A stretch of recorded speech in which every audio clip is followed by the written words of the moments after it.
Y ahí, bueno, Tania Mardones nos contó todo lo que se está viviendo el día de hoy en plena gira nacional de la Teletón, Ale. Así es, tremendo trabajo que están realizando. Y nosotros, como cada miércoles, tenemos un espacio dedicado a la salud mental, que es tan importante para toda la familia, en realidad. Hoy día nos vamos a enfocar un poquito más en niñas y niños, porque vamos a conocer cómo pueden cuidar su cuerpo. Estamos con nuestro psicólogo, que es parte de la familia ya de Tu Conexión Matinal, Jorge Escudero. ¿Cómo estás, Jorge? Bienvenido. Ale, muchas gracias por la invitación también. Felices de que ya hayas llegado aquí a tener esta conversación tan necesaria, Jorge. Y cuéntanos un poquito cuán importante es desde muy temprana edad empezar a enseñarle a los niños y a las niñas cómo resguardar su espacio privado, ¿no? Claro, es muy importante porque finalmente niño, niña, adolescente debe aprender a cuidarse, a quererse, a escuchar palabras que hablen sobre su cuerpo como un cuerpo sagrado, al que hay que respetar. Entonces hay veces en las que las familias se confunden y dicen: ¿en qué momento le comenzamos a hablar sobre el valor del cuerpo? Cuando en realidad de pronto en la familia ya se comenzó a hablar desde hace mucho tiempo sobre la importancia que tiene llamar a las distintas partes de su cuerpo por su nombre, la higiene personal, que también es una forma de cuidar el cuerpo. Entonces hay varias aristas que tenemos para cumplir con esa misión. Me gustaría que nos centremos en uno de esos puntos que tú tocaste, el llamar cada parte del cuerpo por su nombre. Todavía nos cuesta, es un tema generacional. De repente nosotros mismos nos enseñaron a ponerle otro nombre a ciertas partes del cuerpo, y escuché alguna vez, no sé, amigas que tienen hijos pequeños decir: no me gustaría que diga pene en el colegio, entonces le ponemos un nombre que suene un poco más suave. Exacto. ¿Por qué? Claro, hay un tema súper relevante que tiene que ver con a veces reírse de nuestro propio cuerpo. O intentar no llamar por las partes del cuerpo el nombre que corresponde porque da vergüenza. De hecho, por ejemplo, les cuento una anécdota. Hace poquito aquí hablamos yo di algunas recomendaciones sobre por qué había que hablar, había que llamar a distintas partes del cuerpo por su nombre. Subí esa publicación a Instagram e Instagram me la restringió porque señaló que yo estaba hablando de contenido sexual explícito. O sea, imagínate, porque yo señalaba pene, vagina, detalles. Exactamente, esos detalles. Entonces yo reclamé y me dijeron no, efectivamente no era contenido, pero hay un tema que tiene mucho que ver con variables culturales. Claro. Las redes sociales también están para que nosotros podamos educar, apoyarnos. Entonces es tan importante porque muchas veces cuando en la familia no se llama a las partes del cuerpo por el nombre que corresponde, niños o niñas se confunden. Nosotros sabemos, por ejemplo, el nombre de nuestras orejas, de la nariz, de la boca, pero niños o niñas a veces llaman de distintas maneras, por ejemplo, a sus genitales, con nombres de animales, de frutas o con diminutivos. Entonces eso hace que muchas veces ellos se confundan y a veces no tengan suficientes herramientas para poder protegerse en caso de que lo necesiten. ¿Por qué eso podría ser peligroso, por ejemplo, en caso de, no sé, que alguna persona adulta esté, ni Dios quiera, haciéndole algo en particular a un niño en su cuerpo? ¿Podría incluso tender a evitar contarlo, por ejemplo, por la vergüenza de decir esas palabras o de nombrar tal zona, o no ocurre tan así? Claro, lo que sucede es una vergüenza, primero, porque ¿cuál es el riesgo al que se ven expuestos niños y niñas? Que una persona que intenta agredirle sexualmente le cambie el nombre a las partes del cuerpo. Ese niño o niña le ha dicho a toda la familia que una persona de la familia le muestra el martillo y todos piensan que se trata de un martillo, pero en realidad ese niño o niña le ha dicho a todos que esa persona le está mostrando el pene. Y esa sería una agresión sexual de distintos niveles de gravedad, pero sería una exposición a un contenido, a una parte del cuerpo que no corresponde que un niño o niña vea. Entonces eso hace que muchas veces se lentezca el periodo que se tiene para poder entregarle ayuda, ofrecerle ayuda. Y por otra parte también tenemos el riesgo de que se comience a sentir vergüenza del propio cuerpo, cuando en realidad lo que queremos es que desde pequeñitos y pequeñitas ellos y ellas sepan que su cuerpo es valioso, su cuerpo es sagrado. Ninguna persona debe hablar, debe mirar o debe tocar mi cuerpo de una manera en la que a mí me haga sentir incomodidad. Eso es una visión que tenemos para tomar conciencia respecto al cuidado del cuerpo, pero la principal responsabilidad la tienen los adultos y las adultas que están cerca, de intentar proteger, de enseñarles que tú puedes decir que no cuando algo no te agrada y que me lo tienes que contar lo más pronto posible. Esa es la gravedad real, porque es terrible, ¿no? Pensar en que Efectivamente, y bueno, en tus años de experiencia como psicólogo, me imagino que viste que hay un patrón de comportamiento respecto a los agresores sexuales, principalmente los que agreden a los niños, tienden a llamar a los órganos sexuales con otros nombres, efectivamente. Exactamente. Además, bueno, junto con eso van viendo cuánto conocen niños y niñas sobre el tema, cuánto conoce la familia sobre el tema. Van estudiando a la familia para saber cuál es su vulnerabilidad. El ambiente propicio es una familia donde hay crisis, donde la familia está desunida, porque este agresor o agresora sexual llega con la postura de salvador o salvadora. Yo cuido a los niños mientras ustedes no están, por ejemplo. Yo voy a recibirlos en la casa cuando ustedes no puedan estar con ellos. Yo les voy a dar consuelo, regalos, cariño a los niños porque a ellos les falta cariño. Entonces el ambiente propicio para una institución o una persona que quiera agredir o abusar de una familia es estudiar muy bien a la familia y estudiar cuánto conocen las personas sobre el tema. Entonces ahí es cuando nosotros tenemos que llegar antes de que eso pase, precisamente para que niños o niñas sepan muy bien, por una parte, las partes de su cuerpo con el nombre correcto, sepan que ellos pueden decir que no y que ese no se debe respetar, sepan a quién van a correr a pedirle ayuda también. Si yo estoy en la calle y me pierdo, saliéndonos de la esfera de las agresiones sexuales, todos los papás y las mamás a veces cuando van al mall o a alguna feria o algún lugar masivo dicen, si nos perdemos nos vamos a juntar aquí en la entrada. Eso también es una forma de cuidar el cuerpo, porque es una conducta de autoprotección que tú puedes aprender. Quizás, bueno, y tú nos rectificas esta información, Jorge, las agresiones sexuales por lo general ocurren con personas cercanas a la familia, con personas de confianza. ¿Qué recomendaciones le podrías entregar a las familias que tienen niños y niñas para poder mantener esos límites sanos? Sí, hay un aspecto bien importante, porque hay veces en las que en las familias se conoce que una persona agredió sexualmente a alguien de la familia. De hecho, muchas de estas agresiones se traspasan de una generación a otra. Entonces hay veces en las que la familia, yo les pregunto, ¿usted sospecha de esta persona? Con total seguridad, porque lo que intentó hacer con mis niños o niñas también lo intentó hacer conmigo. Esos secretos a voces que hay en las familias, información importante que se mantiene silenciada, es una información que debe abrirse. ¿Por qué no se abre? No porque las personas no quieran, sino que porque duele mucho señalar que una persona intentó hacerme daño o que efectivamente lo hizo. Entonces las familias deben estar bien unidas y ser muy valientes y estar muy apoyadas para hacer apertura de esta información para proteger a los niños más pequeñitos. O sea, ellos saben que están expuestos a riesgos. Otra parte importante tiene que ver quiénes van a ser las personas que van a estar cerca de nosotros, tanto en los momentos buenos como en los momentos malos.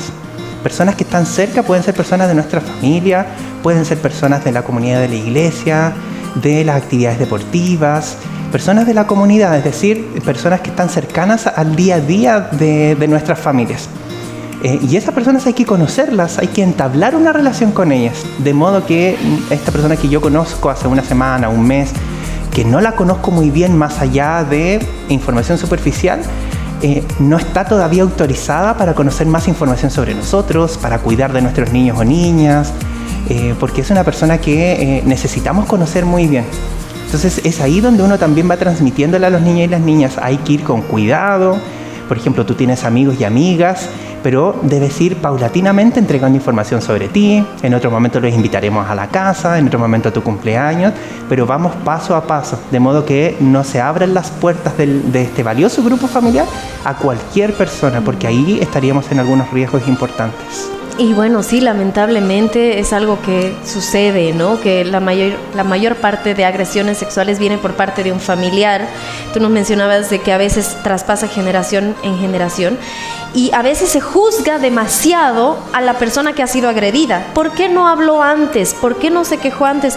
Pero a veces la mente, cuando hay capítulos de la vida, episodios de la vida muy dolorosos, incluso los olvida de alguna forma, ¿cierto? Claro, lo que sucede es que hay una especie de bloqueo de cierta información. Los bloquea.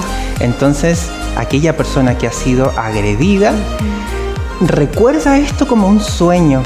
¿Se han dado cuenta cuando uno soñó algo y dice, me quedé con una sensación desagradable? No sé qué tan real fue. No sé, veo como todo nublado, veo como una persona que jamás he visto en mi vida, veo símbolos, imágenes, animales. Borroso, claro. Sensaciones desagradables. Hay veces en las que esto puede pasar y nuestra mente de alguna manera lo que hace es que nos intenta proteger para que si nosotros llegamos a tener acceso súper clarito a esta información, lleguemos a ese momento, pero protegidos de un entorno que nos pueda contener y sobre todo que nos pueda creer. Muchas veces primero la persona que es agredida es la que se ve sancionada. Los demás le dicen, pero si tú te paseabas por enfrente de mí, tú me ibas a buscar, tú me llamabas, es lo que dicen los agresores sexuales.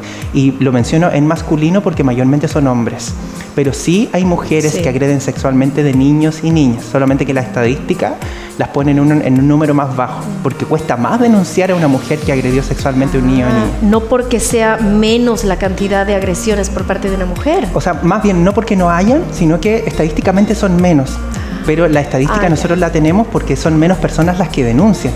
De hecho, hablando de este tema, no puedo evitar recordar un hecho impactante para todo Chile, que es lo que ocurrió con el padre de Macaya, ¿no?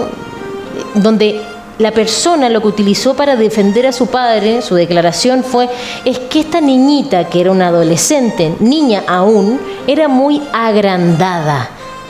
O sea, ese fue el discurso propiamente tal para ocultar esta información. ¿Cómo podríamos darle todas las facilidades y la confianza a nuestros niños para, en caso de sufrir o ser víctima o tener algún indicio, que nos tengan la confianza de poder contar, sabes que tal persona se comportó de una manera muy extraña, tal persona me genera una sensación de asco? ¿Cómo llegar a ellos? Bueno, hay dos puntos importantes. Yo creo que con todo esto que ha pasado, con todos los casos que se han expuesto, debemos tener mucho cuidado respecto de las personas que van a estar escogidas para que nos representen. Las personas que desde el mundo de la política, de la educación, desde los servicios de salud, todos y todas, estar muy atentos a las personas que van a representarnos en algún momento. Las personas de la política tienen un lugar privilegiado en los medios de comunicación. Yo no puedo desaprovechar 15 minutos en un programa de televisión o media hora hablando mal de un niño o una niña, porque ahí retrocedemos como país y es una forma más de pisotear a la infancia en nuestro país. Y eso, de alguna manera, no puede pasar ahora que estamos con muchas campañas y usted sale a la calle, nosotros salimos a la calle, vemos muchos rostros, abrazos y todo. Tener muy en cuenta la historia de las personas que, en definitiva, van a ser las encargadas de aprobar o no la legislación a favor de la infancia. Entonces, ese es un trabajo gigante, hay que informarse muy bien precisamente para que después no escuchemos a una persona que dice esta niñita es agrandada, esta persona sin mi autorización me grabó porque era una forma de defenderse. También lo dijo, sí. Que no aparezca otra persona que diga, aquí hay que separar las aguas. Por una parte, lo que dijo esta persona es cierto, pero él se equivocó con otros dichos que dijo, porque es un ser humano. Me asusta eso, porque finalmente cuando a mí me ha tocado ir a muchos juicios orales, a defender a los niños y las niñas. Y lo que aparece es que quienes defienden a los agresores y a las agresoras dicen, pero él ya pidió perdón, él es un ser humano. Entonces me asusta mucho más que una persona que está en un cargo político tan importante ocupe esos argumentos, porque estamos volviendo a lo mismo. De alguna manera se da a conocer el nivel de formación o preparación que tiene una persona para estar en un lugar tan importante como ese. Y por otra parte vamos a prestarle atención a las sensaciones con las que te quedas cuando una persona se acerca a ti. Entonces hay veces en las que nosotros tenemos que prestar mucha atención a desde momentos como triviales. ¿Cómo se sintió tu cuerpo, por ejemplo, cuando tú ibas pasando y escuchaste que estaban hablando mal de ti? Nadie te pegó, no quedó una marca física, pero en tu corazón como que algo dolió. Físicamente también se dice, hay un término que se ocupa que es como que el corazón se rompe, porque hay partes del corazón que finalmente reciben menos sangre, o el aire también nos hace que estemos como un poquito más limitados en aire y sentimos como que se nos aprieta el pecho. Han tenido una mala noticia y uno como que siente que se le aprieta el pecho o el estómago también, la guatita. Entonces todas esas sensaciones son valiosas para ti. Uno le puede explicar eso a los niños y las niñas precisamente para que le crean a su cuerpo. Cuando te mordió un perro, ¿cómo te sentiste? Hoy me dolió mucho, claro, y probablemente la herida pasó, pero tú después seguiste teniéndole miedo a los perros que se acercaban. Entonces es una señal que tu cuerpo te dice de que hay que protegerse de ciertos lugares. El error que uno tiene es cuando le dice, pero si se va a olvidar, porque como es niño o niña, se va a olvidar. No le contemos nada de lo que vivió. Es que ni siquiera hay que contarle, porque él fue o ella fue la protagonista de esta historia. Necesita contarlo y el entorno tiene que creerle para apoyarle. Qué delicado ese tema, ¿no? De pensar, se va a olvidar, es chiquito todavía, es chiquita todavía, se va a olvidar. Total, ya le pidieron perdón, el daño ya está reparado. ¿Cuál es el daño de un niño o niña que sufrió algún tipo, no pensemos un abuso, algún tipo de conducta indebida nada más? Bueno, ¿qué tenemos ahí? Varios aspectos. Por ejemplo, desde la psicoterapia, uno ya tiene varios pasos avanzados cuando la familia creyó. O sea, ya tienes un trabajo adelantado. ¿Qué tenemos cuando tu entorno cercano, el más importante, no te creyó o minimizó lo que había pasado? Tenemos más riesgo de conducta suicida o de suicidio consumado.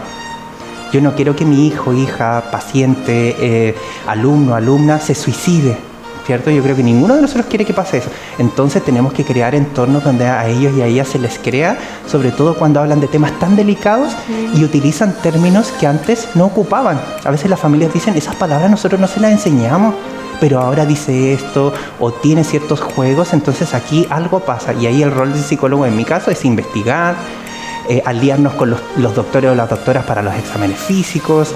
Entonces hay todo un trabajo allí. ¿Qué más? Mayor presentación de enfermedades desde la esfera de salud mental o físicas que podrían experimentar esos niños o niñas cuyos familiares más importantes no le creen.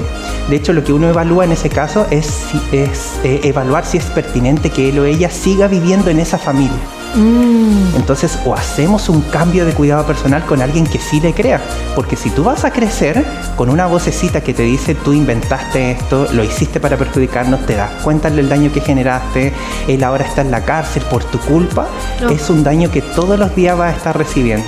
Entonces ese ambiente tiene que ser lo más protector posible. Ese niño o niña necesita irse a su cama sabiendo que va a poder dormir bien y no que va a estar en la noche intentando defenderse de alguien, por ejemplo. Una situación real o hipotética, pero es todo un ambiente el que hay que crear, porque si no lo hacemos en la infancia o la adolescencia, para más adelante es cuando nosotros vemos las consecuencias que son muy difíciles para esta persona que sufrió algún tipo de violencia. Pueden ser temáticas impactantes, pero insisto que es una conversación sumamente necesaria, porque me imagino que hay muchos hogares actualmente que puedan estar viéndonos que no se conversan estos temas y que incluso trivializan ciertas conductas que en realidad están fuera de lugar. Y una de ellas, y me gustaría preguntarte las implicancias que esto podría tener, recuerdo una compañerita que de muy chica me decía, yo me baño con mi papá, y eso era algo a diario. ¿Eso puede generar un shock? ¿Eso puede generar algún impacto hacia el sexo femenino o masculino? Hay un tema bien interesante que tiene que ver con el momento del baño. Entonces uno debe intentar decirle a los niños y la niña en la casa que hay un adulto o adulta que las veces que tú necesites ayuda para bañarte, esa persona te puede asistir. Generalmente los niños a los 5 o 6 años ya pueden sostenerse bien, pueden sacar el champú, pueden seguir indicaciones, entonces ya se puede bañar solo o sola y con toda la seguridad que tengamos en el baño. Un lugar para que no se resbale, su toalla cerquita, el champú que más le gusta. Entonces la asistencia idealmente uno intenta que sea en los momentos donde tú no tienes esa ayuda o no puedes hacerlo por ti mismo. Alguien te debe asistir en ese caso. Entonces en ese caso alguien puede, por ejemplo, ver tus partes íntimas. Papá, mamá o esa persona adulto protector que está contigo y que te está ayudando. ¿Quién más podría ver las partes íntimas de ti? El doctor o la doctora cuando tú estás enfermo y te está examinando, pero yo voy a estar ahí autorizando y contándote qué es lo que pasa. Por ejemplo, a los pediatras les dicen, usted anticípele al niño o a la niña el procedimiento que va a hacer. Entonces ahora vamos a poner, el termómetro bajo la axila. Los doctores y las doctoras se tienen que calentar sus manos precisamente para que el contacto con los niños y las niñas con el cuerpo no les cause susto. Entonces hay toda una preparación donde se le va diciendo todo lo que se va a hacer en esos contextos protegidos. ¿Por qué señalo ese término? Porque a veces uno dice papá, mamá u otro adulto significativo para ti, por ejemplo tu abuelita que te cuida, un tío, una tía que se hicieron cargo de la crianza, ellos te pueden apoyar. Pero a veces los niños van al doctor súper enfermos y no quieren que los doctores los examinen, por ejemplo. Entonces ahí uno le puede decir, el doctor o la doctora, si estás enfermo, y por supuesto que yo voy a estar contigo en ese momento. Salvo esos lugares excepcionales donde tú efectivamente necesitas asistencia, en los otros momentos esas partes importantes y sensibles las vamos a cuidar, porque son muy valiosas. Nadie puede verlas, tocarlas, incluso nadie debiese opinar sobre tus partes íntimas. Por eso ahora más bien evaluamos mejor el decir, por ejemplo, uy, tanto tiempo que no nos vemos, estás más gordita, uy, ¿estás enferma? Es que estás más flaca, y generalmente es el comentario hacia las mujeres, ¿cierto? Entonces ahí vamos viendo si necesita ayuda para poder bañarse, bien. Si necesita asistencia en algún momento, en ese contexto sí. Y más adelante es importante ir mostrándole que hay un metro cuadrado que debe ser respetado. Y bueno, también hay otros temas respecto a, no sé, los métodos que utilizan los agresores, que ya lo estábamos diciendo, el nombrar las partes del cuerpo con otros nombres, pero también ese tema del doctor también lo escuché, ¿no? Vamos a jugar al doctor o con ciertos juegos como para poder aprovecharse de la inocencia de los niños. Exacto. Por eso es tan importante que finalmente nosotros informemos sobre qué hace la persona que está cerca de nosotros. Cuando niño o niña sabe que la persona no es un doctor o una doctora, uno debiese decir que hay ciertos juegos que a nosotros nos pueden hacer sentir incomodidad. Primero, lo que nos decía Cata, desde la sensación que te hace sentir esto en tu cuerpo. Y lo segundo, esta persona ¿realmente es doctor o doctora? Porque me está examinando de una manera que a mí me hace sentir incomodidad. Se me seca aquí la garganta, me dan ganas de vomitar, de ir al baño. Todas esas reacciones están entregando algún mensaje. La dificultad que tenemos es que hay veces en las que hay un nivel de manipulación tan alto que este niño o niña no alcanza a alertar que está en una situación peligrosa. Imagínense cuánto tiempo tuvo que pasar para que esta persona manipulara a esta familia incluso, para que este niño o niña creyera que este juego es algo normal, chistoso. Entonces nosotros tenemos que llegar antes que haya llegado esa persona, precisamente para que ellos sepan que nos tenemos que cuidar. Y si algo pasa, me tienes que contar.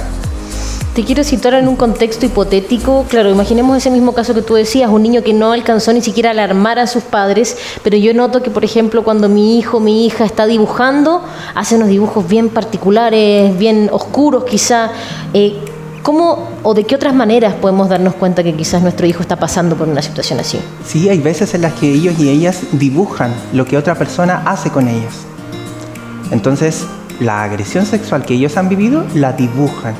Y a veces abajito ponen, esta persona está haciéndole tal cosa a esta otra persona. Por una parte tenemos eso. Por otra parte, hay veces en las que los genitales de las figuras humanas son más grandes, son desproporcionales. Entonces, o se adorna mucho la zona que tiene que ver con los genitales. Por ejemplo, un cinturón muy grande, un cierre del pantalón muy grande, o bien personas donde se ve su pene, su vagina, su trasero.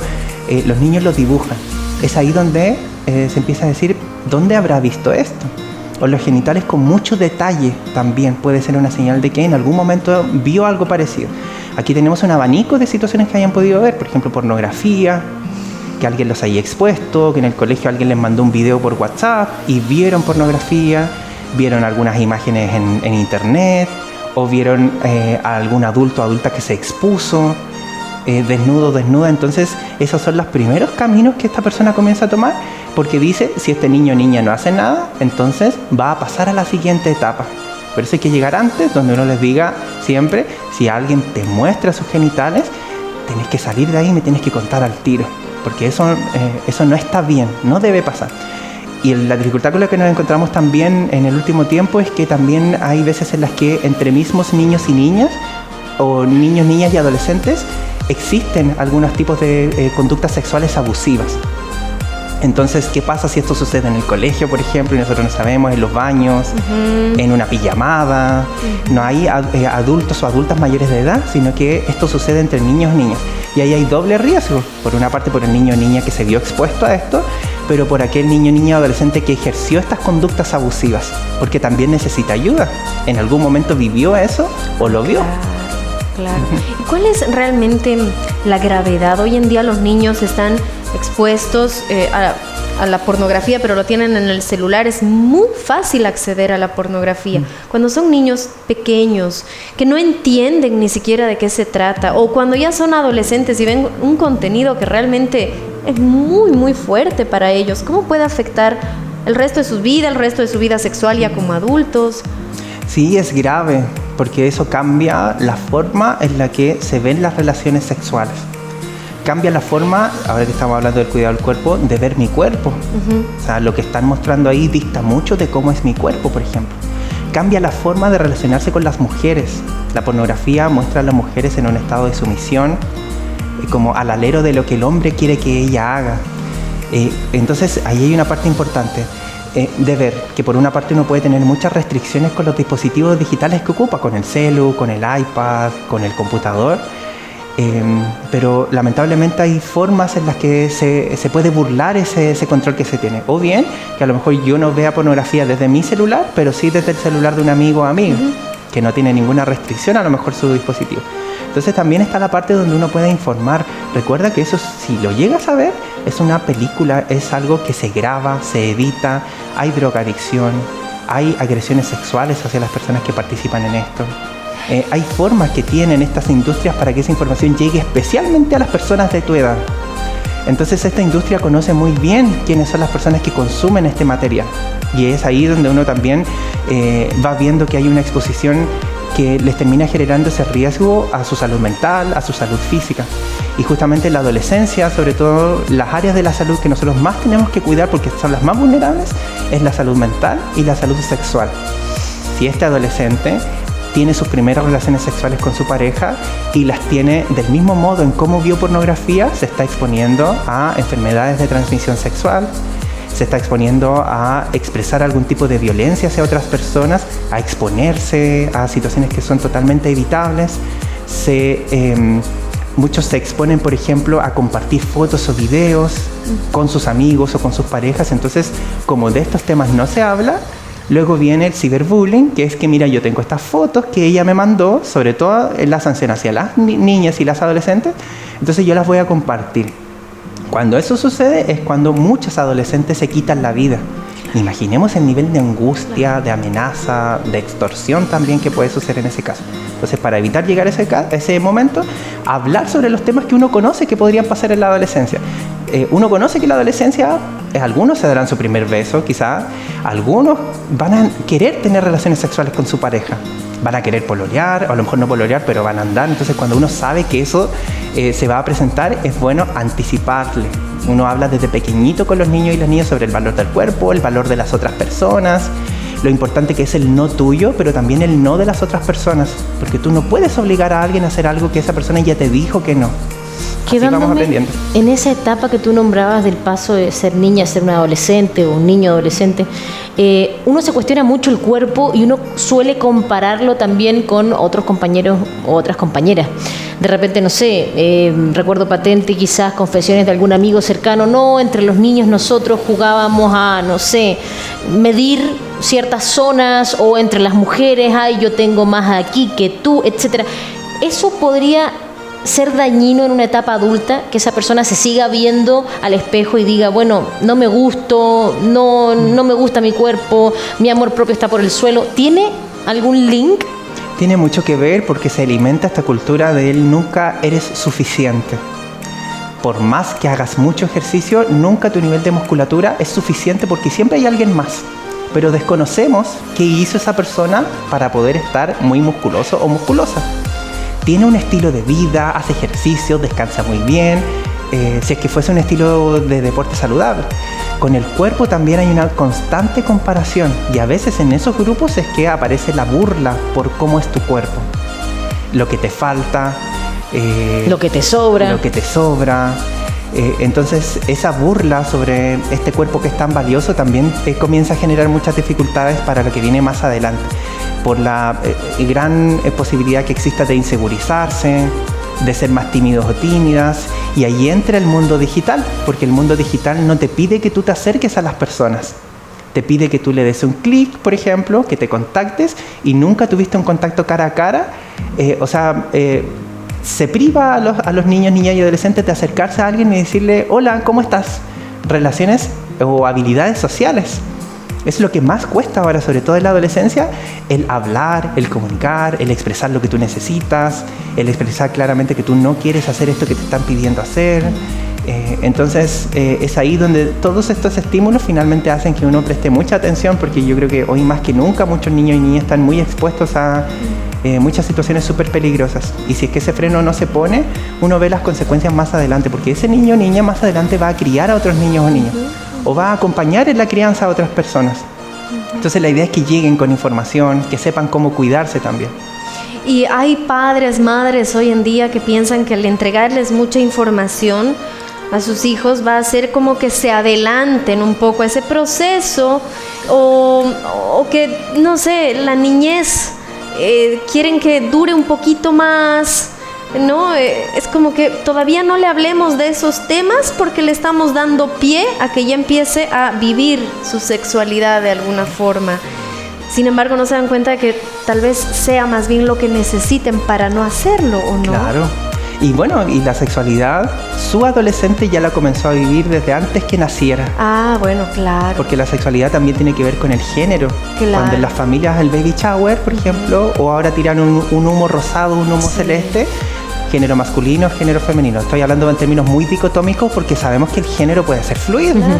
Pero usted, mire, desde antes ya tenía ciertas ideas respecto de lo que iba a hacer su hijo o hija, si es que era niño, si es que era niña. Entonces, usted ya comenzó a tener prácticas, ya habló de sexualidad de una manera súper familiar y de una manera amena. Entonces, uno va cambiando el contenido, los momentos para hablar cuando ya hay información que es más específica. Siempre va a haber temas que nosotros no sabemos, pero lo que no sabemos lo investigamos. Yo no estoy inventando, yo no tengo idea sobre métodos de anticoncepción. Bueno, vamos a pedir una hora con un doctor o una doctora que nos va a ayudar para saber eso. No tengo idea sobre, no sé, cómo tener una buena higiene en los genitales. Vamos a preguntarle a una persona especialista en este tema. Las familias apóyense de sus SFAM o de sus atenciones médicas particulares, de las escuelas, porque la familia lo que quiere muchas veces es que yo le quiero contar esto a mi hijo o hija. Comprométase a hacerlo, porque hay familias que a veces no quieren que de estos temas hablen en la escuela. Mientras que otras dicen, me encantaría que la escuela me apoyara, porque la información que ellos entregan es información que incluso yo desconozco y que vine a saber ahora recién, que estoy acompañando a mi hijo o hija que tiene más información de la que yo tengo. Y los niños y las niñas también se acercan a sus papás y mamás, a veces no para preguntarle, sino que para corroborar información. Mamá, papá, ¿sabes por qué pasa esto? No sé, yo te voy a enseñar. Entonces quieren corroborar más bien lo que ya escucharon en algún momento. ¿Qué temas salen siempre? Mamá, papá, ¿qué es la masturbación? A lo mejor ya se ha masturbado o ya ha escuchado, pero ahora necesita tener la visión oficial, porque el papá y la mamá o el adulto protector es también la autoridad, entendida de un término positivo, la autoridad en la casa, en ellos creen. Entonces si uno les oculta, les da otra información, pueden decir, aquí como que no es la información que yo ya tenía. Sí, entonces, quizás busquen otras fuentes de información y ahí está el problema. Bueno, usted como siempre también puede ser parte de esta conversación con nuestro querido psicólogo Jorge Escudero. ¿Cómo hacerlo? Con el código QR que aparece justo aquí debajito de nosotras. Usted escanea el código, puede hacernos llegar, si quieren, total anonimato, cualquier pregunta del tema que estamos conversando el día de hoy. Me imagino que en tu experiencia, Jorge, has visto muchos casos y en estos casos, ¿cómo se abordan las sesiones de un niño que pueda pasar por un acoso o un abuso sexual? ¿Cuánto tiempo idealmente hay que acompañarlo psicológicamente?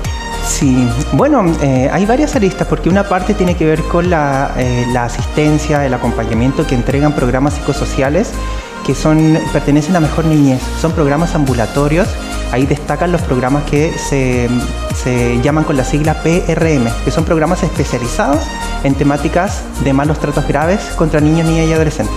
Y dentro de esos malos tratos graves están las agresiones sexuales. Entonces son programas ambulatorios, quiere decir que no es que a su hijo lo saquen de la casa y se lo lleven, sino que usted va, les apoya, les entregan sus atenciones y los niños siguen yendo al colegio, siguen viviendo en su casa cuando la casa es el entorno protector. Y para el ingreso a esos programas, el ingreso se da por orden del Tribunal de Familia cuando ya existió una denuncia. Por eso es tan importante denunciar. Si uno no denuncia, no puede acceder a estos programas que son gratuitos y que son súper integrales. Yo trabajé en uno de esos programas en Arica, y justo vi que en la Teletón estaban ahí en Arica trasladándose hasta Iquique. Sí. Entonces ahí recuerdo el programa Hijos del Sol donde trabajé y ese era mi rol en el fondo. Uno hace intervenciones con la familia, va a la escuela, va a la casa, hace actividades comunitarias y son programas gratuitos. Hay que aprovecharlo. Bueno, usted también está aprovechando de enviarnos sus preguntas directamente a nuestro código QR, así que leemos a continuación lo que nos envían. Dice, hola, mi nombre es Katherine y tengo un hijo de 9 años. Bueno, me ha pasado que ahora está pensando en pololear y es muy extrovertido. Veo que sus cambios son muy rápidos. ¿Qué puedo hacer? Gracias, Katherine, por tu pregunta. Muchas gracias, Katherine. Sí, efectivamente es bueno detenerse a conversar sobre lo que es el pololeo, por ejemplo. ¿Quieres pololear o más bien te gustaría andar con esta persona con la que tú estás? Es importante que uno hable también de la posibilidad que uno tiene, más que tener de tener pololo o polola, de que a lo mejor tú decidas tener una pareja. Hablando sobre la diversidad sexual en la infancia y la adolescencia, también es bueno mostrar que uno puede explorar, sobre todo, porque este niño de 9 años está acercándose a la adolescencia, está atravesando por la etapa de la pubertad, caracterizada porque esta etapa te va a preparar para una vida donde tú ya puedas tener tu cuerpo listo para poder reproducirse, que en el fondo es la meta que tiene la pubertad. Y luego pasamos a la adolescencia. Informar sobre ese tema, hablar abiertamente sobre lo que tú piensas, ojalá de pronto conocer a las personas que a ti te interesan. Mira, es una compañera, un compañero del curso, es una persona que en algún momento ya hemos visto. Es importante informarles sobre los cambios que tu cuerpo está teniendo cuando tú estás cerca de esa persona. Probablemente te sientes que tu cuerpo cambió. ¿Qué cambia, por ejemplo? Y una estrategia que uno suele ocupar, porque esto a veces le da vergüenza a los adolescentes, o cuando estamos acercándonos a la adolescencia, es poner ejemplos hipotéticos. Oye, ¿viste la teleserie que esta persona, ellos se reunieron y están pololeando, se están conociendo? ¿Qué te parece? O bien uno puede inventar amigos imaginarios. Oye, yo tenía una amiga, tenía un amigo que me contaba todo y me decía, ay, que le daba vergüenza, que a veces se acercaba, que no se atrevía a hablar. Entonces, a través de este amigo, en el fondo que yo tuve, que en el fondo puede ser un ejemplo, uno puede iniciar una conversación. Tener conversaciones abiertas y recordar que también todas las personas, y sobre todo en la adolescencia, tenemos derecho a tener privacidad. Es decir, hay ciertos temas que son súper delicados que a mí me da vergüenza comentarlo con mi mamá. Pero qué buena pregunta, porque yo les comento, tengo el caso de una pareja de amigos que tienen a la hija, que debe tener una edad similar, que también está pensando ya en pololear, o creo que le pidieron pololeo ya. Los papás están tan asustados que es el papá el que está recibiendo ayuda psicológica porque no está pudiendo con ese tema. Los celos. Sí, pero es más el tema de que ¿por qué si tiene 9 años es tan niña? ¿Por qué? ¿Por qué si uno, no sé, que se compara con uno mismo tal vez? Yo, como era a mis 9 años, a los 9 años estaba pensando en muñecas. ¿Por qué mis hijos todavía, o sea, a esta edad, están pensando en pololear? ¿Por qué? Y Sí. hoy en día uno ve que las generaciones tal vez están, no sé, más agrandadas, digamos, por decirlo así, que ya hemos ocupado ese término, que no sé qué tan real Sí, es que esa palabra. ellos ya tienen más información. Tienen ahora. más Tienen más información. información de la que nosotros teníamos. Yo recuerdo que las primeras informaciones que yo tenía sobre temas de sexualidad eran en una enciclopedia. Claro. Que estaba en la biblioteca del colegio. Claro. Y ahí en la enciclopedia mostraban cómo es el parto, cómo es el momento en que se une el espermatozoide con el Y óvulo. con unos dibujos así en negro y blanco, Claro. a veces sí. Entonces era información muy educativa. Ahora, aunque nosotros no queramos y aunque los adolescentes, niños o niñas no quieran, reciben información desde muchas fuentes. Y las más peligrosas muchas veces terminan siendo las mismas redes sociales que nosotros les autorizamos a que abrieran. Les cambiaron las edades. Entonces hay muchos, por ejemplo, con toda la libertad una persona puede crear contenido para adultos, por ejemplo. Pero esa persona que crea contenido para adultos también tiene sus redes sociales personales a las que pueden acceder los mismos niños o niñas. Sí. ¿Le recomendarías quizás a Katherine, nuestra televidente, o en el caso del amigo de Ale, al mismo papá, tener alguna especie de nexo con los padres de esta niña, en el caso de Katherine en lo particular, poder conversar, bueno, cómo podemos enfrentar esta situación? Porque así como, entre comillas, les tildamos de agrandados a las nuevas generaciones, también su despertar sexual está siendo mucho antes que lo que uno acostumbraba hace 20 años atrás. Entonces, para poder enfrentar en general, quizás ordenadamente, este proceso que es natural en la vida, ¿cómo poder Claro que hacerlo? sí, el contacto entre las familias también puede ser una muy buena estrategia. Si es que en el fondo ya hay una persona que su hijo signifique, mira, es ella o es él. Conocer a las familias de ese adolescente o esa adolescente, porque ahí debe haber una coordinación constante. Entonces ahí uno después dice, bueno, me dijo que iba a estar con ustedes en este momento. ¿Está allá? No ha llegado. Entonces, cositas tan pequeñitas como no han llegado todavía, dijeron que iban a estar en tal lugar, deben ser espacios supervisados y con información. Yo creo que lo peor que nos puede pasar es que demos pasos sin tener suficiente información. Si no tenemos la información, recuerden, la buscamos con quien sepa más, porque siempre hay alguien que sabe más de uno, sobre todo en estas temáticas que son importantes y donde uno dice, en mi momento no era así, en mi infancia no era así, y como las generaciones van cambiando, el desafío que tenemos es ir adaptándonos, conociendo más datos al respecto. Y también creo que hay un tema importantísimo de no perder la comunicación con los niños o niñas, ¿no? Porque a veces si uno empieza a decirles algo, los niños dejarán de contarles estos temas. Lo van a mantener en secreto, pero lo van a hacer igual. Tenemos más preguntas de la gente. Vamos a leer a continuación. Sigan enviándolas, escaneando el código QR. Dice, hola, revisé el celular de mi hijo adolescente a escondidas y vi que se escribe con un amigo virtual y se dicen que se aman. No sé si mencionarle el tema o esperar a que me lo cuente por el tema de la privacidad. ¿Qué le podríamos decir, Jorge? Bueno, ahí podríamos ocupar la técnica, el amigo que yo tuve en algún momento, amigo imaginario. Te voy a contar la historia de un amigo que tenía contactos por chat con otra persona. Desde terceras personas o terceros personajes meternos en ese tema. No hay que dejarlo pasar porque en el fondo está teniendo un vínculo, si es que fuese así, un vínculo amoroso con una persona que nosotros no conocemos y que ese amigo virtual de alguna manera, ¿quién es? El riesgo es que haya un adulto que se está haciendo pasar por un adolescente y que ahí está esta cosa de que tú mándame una foto, dónde vas a estar, a qué hora sales del colegio y así se va pidiendo información. Entonces hay que abordarlo, planificar ese momento, tratar de no visualizarlo como una charla donde siéntense, yo les voy a enseñar esta cosa, sino que, ven, ayúdame a picar la lechuga, a cocinar, vamos a hacer un trámite juntos y ahí vamos hablando porque hay más posibilidades de que este tema se transparente. Es un paso importante para las familias que hay que dar, totalmente. La idea es que lo haga con miedo, pero que lo haga sabiendo que va a quedarse a lo mejor corto con cierta información que no tiene, pero lo que no sabemos lo averiguamos, pero ya sabemos que hay que visibilizar que nosotros tenemos información y que eso hay que abordarlo prontamente para evitar que nos expongamos a riesgos para más adelante. Pero no decirle directamente, revisé tu celular, tu privacidad. Probablemente a ella lo que le está frenando es decir, sabes que te revisé el teléfono. Claro. Sí, entonces si eso es lo que le frena, entre como por la ventana y no por la puerta.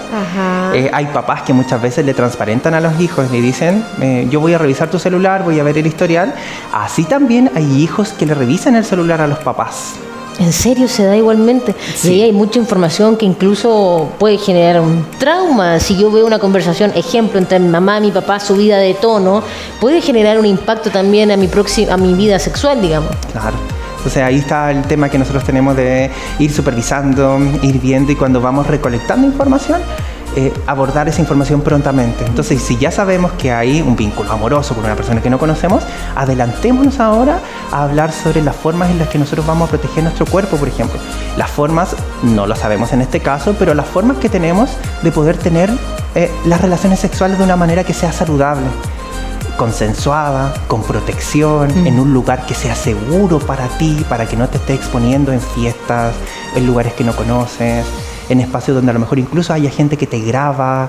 Entonces, ten en cuenta todo eso porque esta persona hoy tú sientes que es el amor de tu vida y que van a estar hasta el fin de los tiempos juntos, pero estos vínculos son pasajeros. Tú tienes todo el derecho de seguir conociendo a más personas y probablemente esta persona que hoy te interesa, en 2 años más, quizá va a ser un capítulo más de tu vida. Pero cuando uno es adolescente, eso no lo cree. Lo vive intensamente. No, ya se ve casado con el primer amor. Habíamos hablado de las agresiones sexuales en los niños y niñas, pero hay otro tipo de agresiones que también tienen que ver con el cuidado del cuerpo y es explicarles hasta dónde puede llegar un cuidador, por ejemplo, si pasan horas con algún familiar y los lastima de alguna forma, les deja marcas. ¿Cómo enseñarles también que nadie puede tocarte de ninguna forma? Sí, ahí está yo creo que el gran desafío, porque muchas familias donde padres, madres deben salir de la casa a trabajar y sus hijos e hijas deben quedar al cuidado de otras personas, muchos papás y mamás dirían, a mí me encantaría no ir a trabajar y quedarme con ellos, por ejemplo, haciendo las tareas, yendo a dejarlos al colegio, ir a buscarlos, acompañándolos. Pero cada familia tiene una realidad económica también que es importante visibilizar.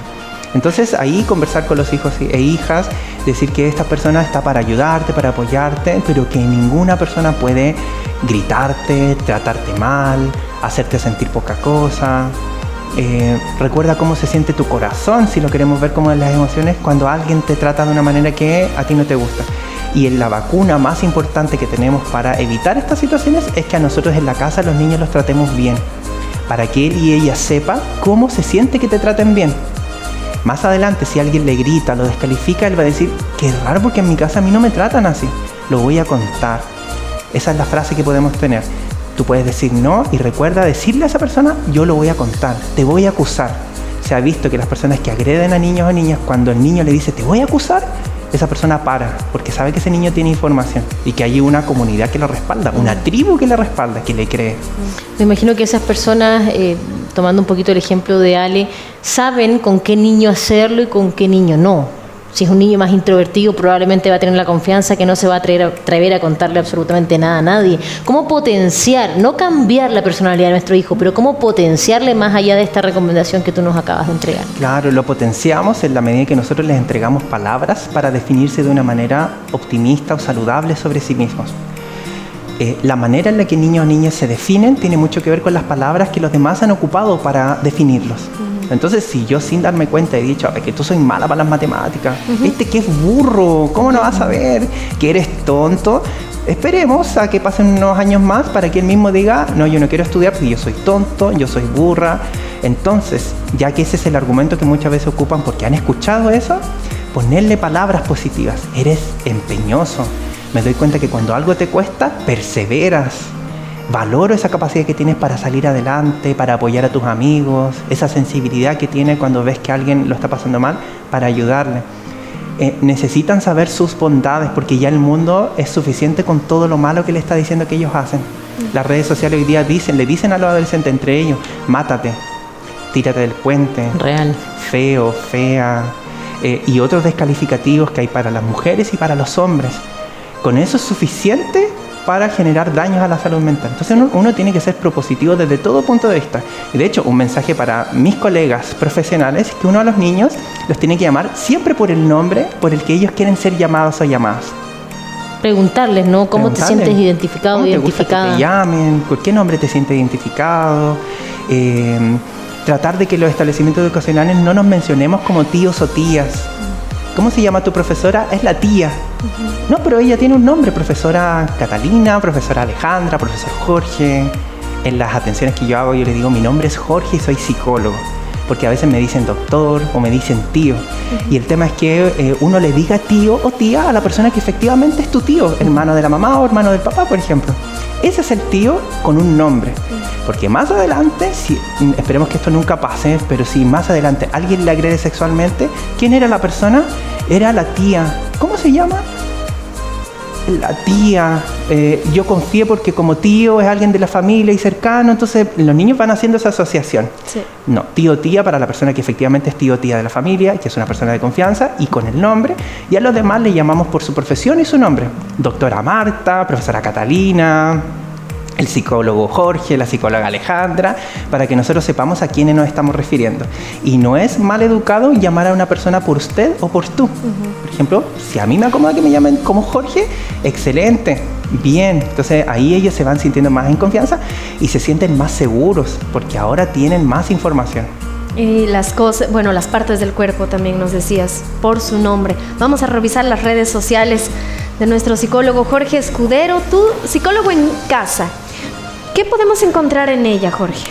Sí, Ale y Cata. Bueno, hay mucha información sobre salud mental, sobre las formas de proteger a niños o niñas en esta etapa tan bonita de la vida, y la idea es que crezcan con información, protegidos y protegidas. Y quería mandar un saludo especial para todos los profesores y las profesoras que hoy día están celebrando su día. ¡Cierto! Sí, así es que un saludo y un abrazo grande para todos y para todas. Tremenda misión que cumplen en nuestra vida, así que muchísimas gracias, les mandamos un besito.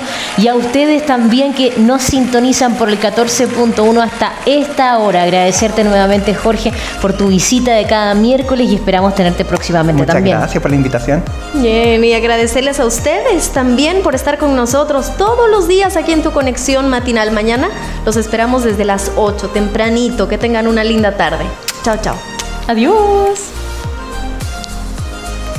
Gracias. Con mucho gusto. Gracias.